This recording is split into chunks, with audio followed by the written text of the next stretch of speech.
Hi, hello, namaste. Welcome back to Needs of Children.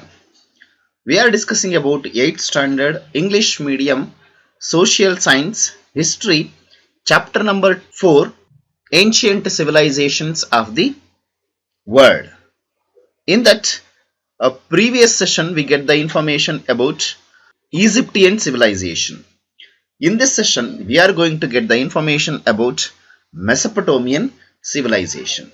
Let's come to what are the concept about the Mesopotamian civilization.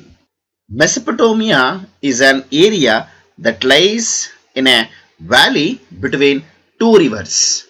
Here you can see these are the two rivers. Many of the places described in the Old Testament can be seen here. So the Old Testament, it is the holy book of Jews. So many of the places it is described in the Old Testament, it can be seen the two important rivers. The land which inspires awesome and fascination is called the land between the rivers. So Mesopotamian civilization, it is called as the land between the rivers, or Mesopotamia by the Greeks itself.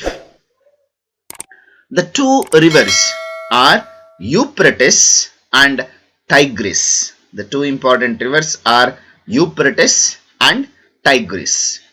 Had made this West Asia barren land very fertile. So this barren land is completely converted into as a fertile land with the help of these two rivers. So you can see this is the map of ancient Mesopotamian civilization flourished. It was the fertility of this area that attracted the people to it. Since food crops could be grown with little effort, the northern hilly tribes and southern nomadic tribes. Nomadic, the people, those who are moving one place to another place in search of food and shelter. Of the desert, tried to establish control over this area, especially the little effort with the northern hilly tribe between southern nomadic tribes, between there is a clash, quarrel. So it is going on. The rivalry between these tribes led to number of endless conflicts between northern and southern. Northern hilly tribes, southern nomadic tribes. However, in the midst of these conflicts, there emerged a civilization, a strong and brave race. Among that, the Sumerians were the first ones to evolve a system of writing in Mesopotamia. For 30 centuries, all those who entered in the fertile valley, they are considered as the Sumerians, Babylonians, Assyrians and Persians, used this system of writing, which was called as the Cuneiform. The system of writing which was introduced by Mesopotamians and other those who are settled in the Mesopotamian civilization. They are Sumerians, Babylonians, Assyrians and Persians. They used the system of writing. It is called as the Cuneiform. The central area of this civilization was the southern part of the valley between Euphrates and Tigris rivers. So these are the central area of this civilization was the southern part of valley between the two important rivers. They are Euphrates and Tigris rivers. From olden times, this area had been referred to as Babylonia. So the part of this area, it is called as the Babylonia. The northern part of Babylonia was called as Akkad. So in the olden area, the olden times, this area it has been referred as a Babylonia, whereas northern part of Babylonia was called as Akkad. Southern part it is called as the Sumer. Northern part Akkad, southern part is called as the Sumer. The northern part of Mesopotamia was known as Assyria. The northern part of Mesopotamia was known as Assyria. Among that, here there is one of the very important concept we are going to be see about the contributions of Mesopotamians. The history of Mesopotamia is a story of endless hatred and conflicts. There is a lot of quarrel, conflicts, battle, war. The Sumerians, the hilly tribe from the north, were the first to arrive Mesopotamia. They were they who used to worship their gods on the top of the hills. After coming to the plains, built artificial hills and established their places of worship there. These were called as the ziggurat. So ziggurat structures which were built artificial hills and established their places of worship are called as the ziggurats. They did not know how to build stairs and therefore surrounded them with sloping galleries. In those days, they did not know the concept of how to build the stairs, so that surrounded with the sloping galleries. The Jews called these as a towers of Babel. So Jews, those structures are called as towers of Babel. The Sumerians had entered Mesopotamia in 4000 BCE. The Sumerians, they came to Mesopotamia 4000 BCE.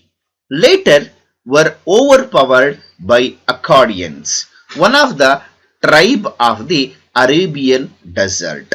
So after Sumerians, the part of Mesopotamia was captured by Akkadians, one of the tribes of the Arabian desert. These are also known as Semites. These are also known as Semites. After 1,000 years, these Akkadians came to be ruled over by the Amorites, another Semitic tribe. So Akkadians overpowered by the Amorites. Amorites, it was another Semitic tribe.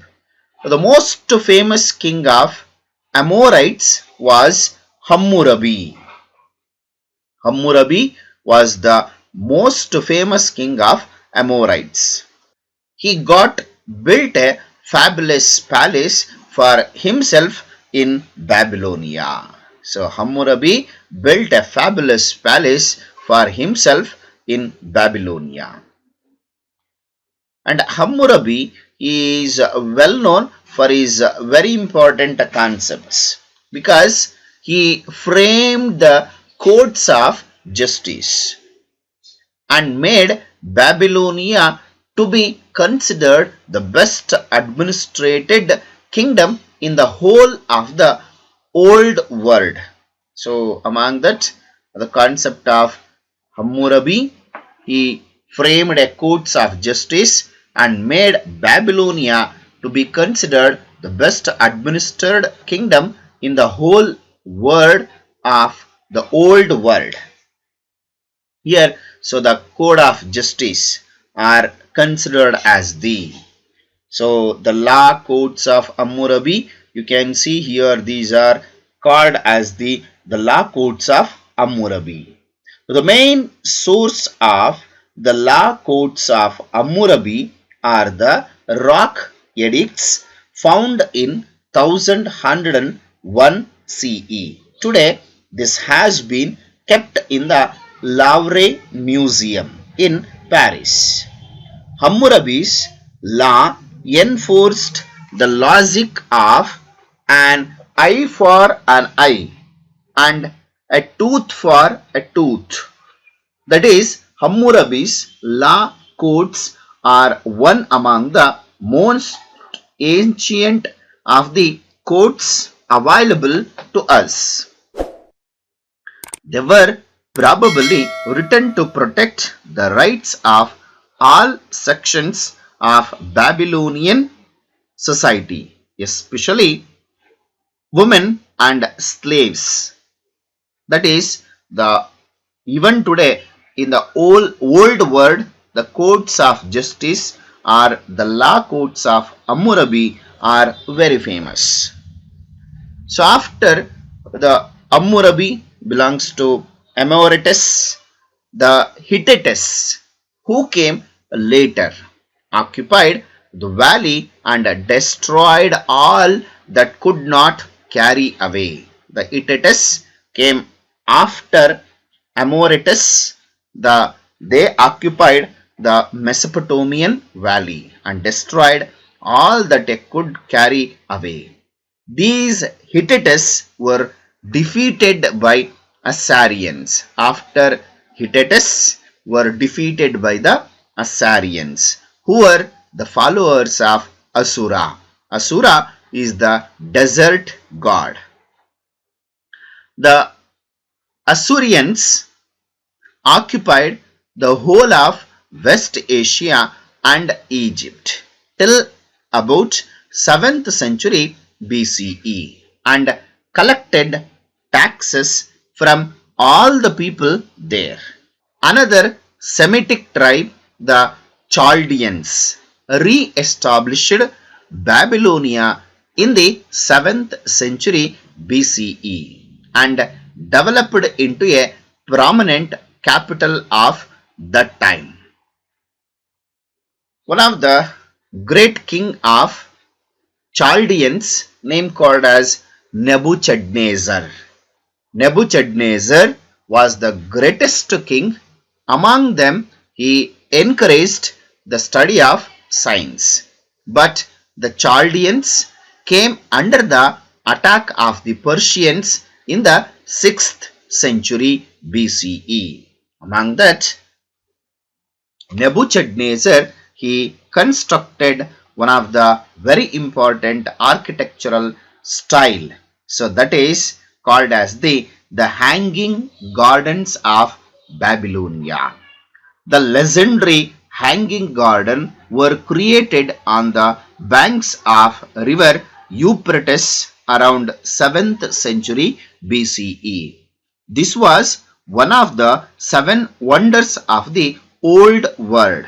But it is surprising to note that Babylonia Cuneiform records which make a mention of the city, its palaces and its walls are totally silent about the hanging gardens. Most of the scholars are the view that King Nebuchadnezzar II was the one who created the gardens. Nebuchadnezzar's wife Amitis was from Mede. It said that Nebuchadnezzar got the gardens built in order to console his wife who was missing the beautiful environment of hills, trees and flowers of her motherland. Some scholars opinion that the gardens were created by Assyrian queen Sammuramat. In reality, the gardens did not hang in the air. The trees, the bushes were grown at different levels or terraced land of the ziggurats. When the branches hung at different levels and swayed, they gave the onlooker an impression of being a hanging garden. The Euphrates provided the water for these gardens. But after the Chaldeans came under the attack of the Persian in the 6th century BCE.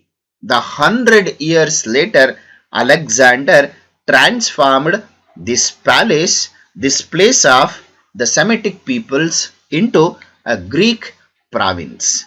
After the rulers of the Romans and the Turks who followed Alexander, this civilization declined and turned into a wilderness. So that is about the information of Mesopotamian civilization. I hope you have understood till now what we are discussed.